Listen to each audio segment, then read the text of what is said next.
kota yang sesuai dengan kriteria Al-Quran ini kira-kira ada, Ustaz? Atau di mana kita temukan, Ustaz? Silakan, Ustaz. Baik, begini Bapak Ibu hadirin sekalian, saya rangkum aja semua ya, dari Bapak-Bapak penanya. Nanti kalau ada yang kurang itu kekurangan saya, mudah-mudahan bisa ditambahkan. Begini, kalau kita melihat Al-Quran, maka di dalam Al-Quran itu ada kota-kota yang dicela. Itu tadi sudah saya sebutkan. Termasuk kota Iram, Hijir, Sodom, Madian, dan lain-lain sebagainya. Maka kota yang dipuji dan bisa sekaligus menjadi kota ideal, itu juga ada dalam Al-Quran. Yaitu Makkah, Madinah. Itu yang paling dipuji. Meskipun ada juga disebut Yerusalem, ya, Palestina, ya, di situ. Nah, kalau kita lihat misalnya kota-kota yang dipuji ini, la uqsimu bihadzal balad, ya. Jadi di situ memang kota ini ciri khasnya itu adalah, kalau istilah Pak Hasan tadi, ikonnya itu adalah masjid. Kalau saya membahasakan tidak ikon mungkin.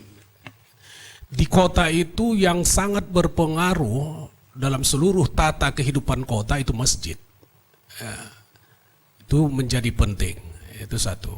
Kalau kita ambil Madinah misalnya, yang dipuji oleh Rasulullah SAW, banyak sekali hadis Rasulullah yang memuji kota Madinah itu. Bapak Ibu, kalau sepemahaman saya, tidak ada kota di dunia ini yang orang dianjurkan berdoa untuk mati di daerah itu, di kota itu, kecuali kota Madinah. Itu hadis Rasulullah.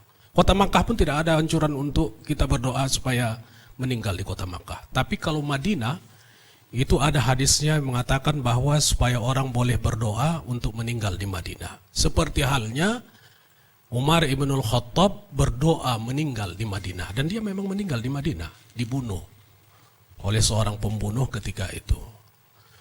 Kota Madinah ini benar-benar dipuji dan bisa menjadi ideal dengan segala perangkatnya nanti kita sebutkan misalnya. Karena hadis yang lain juga mengatakan kota Madinah ini adalah satu kota di mana orang di kota itu mengalami berbagai kesulitan kehidupan. Ada keringat, ada darah, ada air mata, misalnya mengalami kesulitan kehidupan. Itu kata Rasulullah menjadi sebab dia mendapat syafaat di hari kiamat. Hadis Rasulullah juga mengatakan tentang pujian terhadap Madinah itu adalah ketika orang merasa nyaman di Madinah, itu orang beriman. Ketika orang tidak merasa nyaman di Madinah, itu orang tidak beriman. Itu hadis semuanya yang saya sampaikan itu. Artinya saya ingin mengatakan bahwa sesungguhnya ada kota yang dicela dengan karakteristik yang sudah kita sebutkan tadi, pondasi, kemudian kemaksiatan, dan lain-lain sebagainya, ada yang dipuji. Yang dipuji itu diantaranya adalah sebuah kota yang pondasi pembangunannya adalah keimanan. Yang kedua, di mana kota itu masjid menjadi sesuatu yang berperan dalam kehidupan sosial kemasyarakatan, mempengaruhi, bolehlah kita sebut sebagai ikon. Kemudian huniannya, kita semua sudah pernah ke sana insya Allah. Huniannya itu ditata sedemikian rupa yang bisa membuat orang bisa dekat ke masjid, meskipun ada yang jauh-jauh ya, yang jauh-jauh juga di sana. Nah, Bapak Ibu hadirin sekalian, demikian juga misalnya kalau kita melihat yang berpengaruh di Yerusalem itu juga adalah Masjid Aqsa. Meskipun di sana ada gereja, ada kuil ya, peninggalan agama-agama lain. Tapi tentunya kalau saya bercerita sedikit berbeda ya.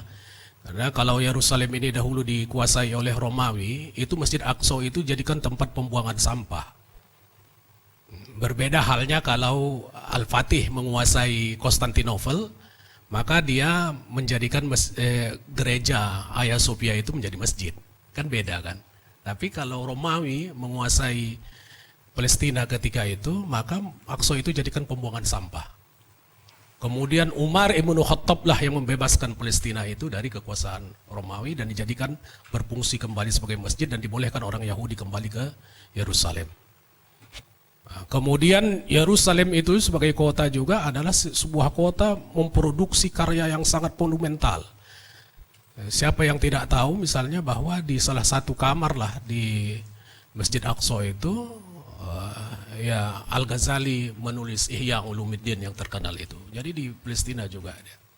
Jadi apa yang ingin saya katakan? Yang saya katakan bahwa kota yang dipuji itu bisa menjadi kota yang ideal dengan segala perangkat yang ada di dalamnya, yang bisa kita jadikan contoh ya. Meskipun tentunya kota-kota modern itu bisa menjadi inspirasi juga kita. Amerika, Inggris dan lain-lain sebagainya, Australia dan lain-lain sebagainya. Ya kalau Dubai itu kadang perkembangan kota ini pun, Uni Emirat Arab misalnya, kalau kota ini pun menjadi berkembang, dia menjadi masalah juga berhubungan dengan hukum Islam, Pak. Misalnya Burj Al-Khalifah itu lebih kurang 100 Burj ya, Burj Al-Khalifah itu 160 lantai.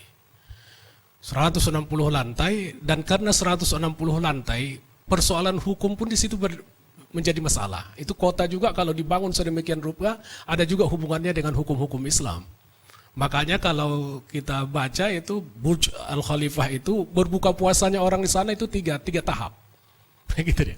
Dari lantai 1 sampai lantai 80 itu berbukanya sama dengan masyarakat Dubai.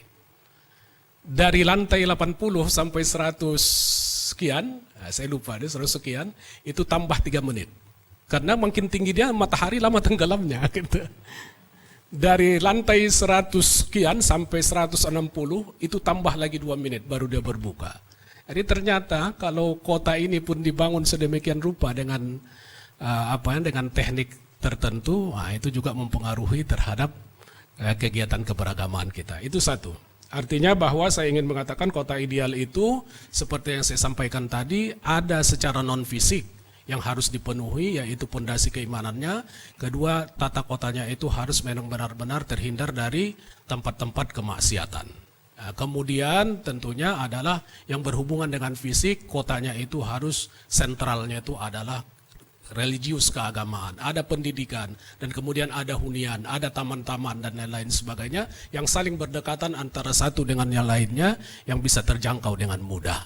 Kira-kira seperti itu. Nah, kemudian yang kedua, tentang pertanyaan tadi dari tentang Pak Harahap juga tentang metodologi. Kisah-kisah dalam Al-Quran ini, baik yang berhubungan dengan kota atau dengan yang lainnya, apakah ini fiktif atau lain-lain sebagainya. Metodologinya hanya 2 kalau menurut saya.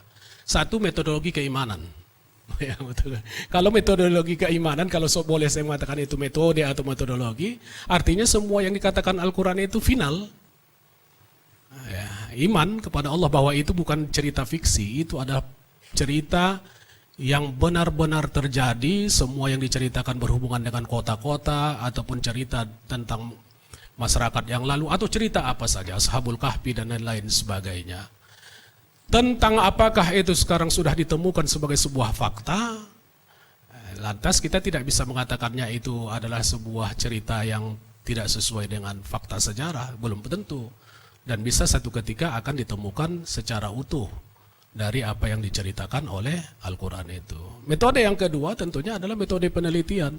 Dan inilah kekalahan kita. Ternyata kota-kota lama yang disebutkan di dalam Al-Quran itu, kalau kita baca di dalam berbagai pemberitaan, yang suka menelitinya adalah orang-orang ilmuwan dari negara-negara yang, iya kan Prof ya, yang banyak juga dari negara-negara non-muslim yang menelitinya sampai sekarang. Termasuk kota Iram yang terus dilacak orang berpuluh tahun ya untuk mencari kebenaran berita tersebut gitu.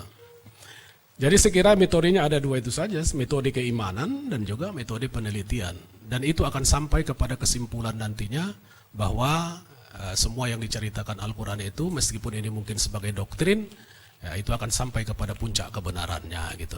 Kalau saya, menurut saya seperti itu. Kemudian yang ketiga tentang perluasan hukum tadi, tentang perluasan masjid misalnya di kota, ya ini udah agak hukum ini ya, sudah ke arah hukum tentang perluasan masjid kota dengan memanfaatkan wakaf masjid atau wakaf lainnya dalam perluasan itu apa hukumnya. Begini, kalau hukumnya itu, kalau izin ya, ini nanti Dewan Fatwa sebenarnya harus membahasnya karena harus melihat berbagai dalil dan juga berbagai kondisi. Tapi saya ingin mengatakan seperti ini, itu tidak ada dalil final, tidak ada dalil yang fix, yang final tentang itu. Artinya itu adalah berhubungan dengan kemaslahatan saja. Fa aina ma tujadul maslahah fasamma syara'ullah. Di mana ada ditemukan kemaslahatan, maka di situ ada syariat Allah gitu. Nah, meskipun syariat itu ada yang syariat maslahah mutabarah, ada yang maslahah mulghah, ada yang maslahah mursalah gitu. Kalau saya mungkin beranggapan bahwa hal-hal yang seperti itu bisa kita masukkan ke dalam konteks maslahah. Artinya bahwa mana yang lebih maslahah itu dibebaskan atau tidak dibebaskan, kira-kira seperti itu. Artinya tidak saya jawab bahwa itu boleh atau tidak boleh, tergantung kepada kemaslahatan di mana hal itu terjadi. Kemudian yang terakhir adalah berhubungan dengan apa satu lagi tadi, Pak? Metodologi tadi udah. Ya? Tanah kuburan juga tadi. Udah habis. Baik Bapak Ibu hadirin sekalian, ternyata memang begini, saya ingin dalam hal menutup mungkin kalau ada nanti bisa diteruskan lagi. Ternyata memang kita ini diminta untuk mewarisi para nabi. Jadi karena nabi-nabi itu dengan berbagai keahliannya ada yang ahli dalam bidang pemerintahan, ada yang ahli dalam bidang ekonomi, ya. Nabi Yusuf ada yang ahli dalam bidang besi, Nabi Daud ada yang ahli dalam bidang pemerintahan, Nabi Sulaiman ada yang ahli dalam bidang, Nabi Daud juga, dan ada yang ahli dalam bidang perobatan dan lain-lain sebagainya. Maka sesungguhnya untuk kehidupan yang kita yang lebih sempurna, yang lebih baik, maka kita sebenarnya dianjurkan untuk mewarisi keahlian-keahlian itu. Termasuklah dalam penataan kota, di mana inspirasinya adalah kota Makkah, kota Madinah, Yerusalem tentunya, Masjid Aqsa meskipun menjadi kontroversi, dan banyak lagi masjid-masjid lainnya, kota-kota lainnya yang bisa menjadi inspirasi bagi kita semua. Terima kasih, itu yang bisa saya jawab. Billahi taufiq wal hidayah. Wassalamualaikum warahmatullahi wabarakatuh.